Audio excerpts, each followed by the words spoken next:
ప్రతి ఒక్కరికి కూడా వారాహి అమ్మవారి పూజలు చేసుకోవాలి అని కోరికైతే ఉంటుందండి. కానీ చాలా మందికి పూజ డౌట్స్ అనేటివి ఎక్కువ ఉంటాయండి. ఎలా చేయాలి, ఏ రోజున చేయాలి, ఈ విధంగా చేస్తే తప్పేమో, ఇలా చాలా మందికి డౌట్స్ అనేటివి ఉంటాయండి. ఈ రోజుటి నుంచి మన ఛానల్లో అమ్మవారి పూజలకు సంబంధించినటువంటి డౌట్స్కి సమాధానాలు తెలియజేస్తూ రీల్స్ అనేటివి పెడుతున్నానండి. ఖచ్చితంగా రీల్స్ని లైక్ చేసి షేర్ చేస్తూ ఉండండి. కనీసం ఒక్కరికైనా ఈ ఇన్ఫర్మేషన్ ఉపయోగపడితే చాలా మంచిది కదా అండి. ముందుగా వారాహి అమ్మవారి గురించి వచ్చే డౌట్ ఏంటంటే, ఈ అమ్మవారు ఎవరండి, ఈ తల్లిని ఆరాధించడం వలన ఎటువంటి ఫలితాలు కలుగుతాయి, ఇలా డౌట్ అనేది చాలా మందిలో ఉంటుందండి. వారాహి అమ్మవారు సాక్షాత్తు వరాహస్వామి యొక్క స్త్రీ రూపమే వారాహి అమ్మవారు అండి.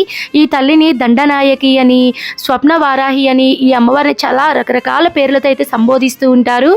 మనకి లలిత అమ్మవారికి ఎడమ వైపున సైన్యాధ్యక్షురాలుగా మనకి వారాహి అమ్మవారు అయితే ఉంటారండి. మనకి పురాణాల ప్రకారం శ్రీ లలితా పరమేశ్వరి అమ్మవారికి కుడివైపున మంత్రిని దేవతగా శ్యామల అమ్మవారు ఉంటే, ఎడమ వైపున సైన్యాధ్యక్షురాలుగా మనకి వారాహి అమ్మవారు అయితే మనకి ఉంటారండి. ఈ తల్లిని ఆరాధించడం వలన ఘోరమైనటువంటి కష్టాల నుంచి బయటపడతారండి. ఘోరమైనటువంటి అనారోగ్య సమస్యల నుంచి, అప్పుల బాధల నుంచి, ముఖ్యంగా భూ సంబంధిత సమస్యలు, కోర్టు సమస్యలు, అలానే ఏదైనా అనారోగ్య సమస్యలు, తీవ్రంగా కష్టాల్లో ఉన్న వాళ్ళు ఖచ్చితంగా ఈ తల్లిని ఆరాధిస్తే అతి శీఘ్రంగా మంచి ఫలితాలు అనేటివి ఉంటాయండి. ఈ ఇన్ఫర్మేషన్ నచ్చితే ఖచ్చితంగా రీల్ని లైక్ చేయండి, అందరికీ షేర్ చేయండి. మరే డౌట్ వీడియో అయితే నేను అప్లోడ్ చేస్తాను. తప్పకుండా మన ఛానల్ ఫాలో అవ్వండి.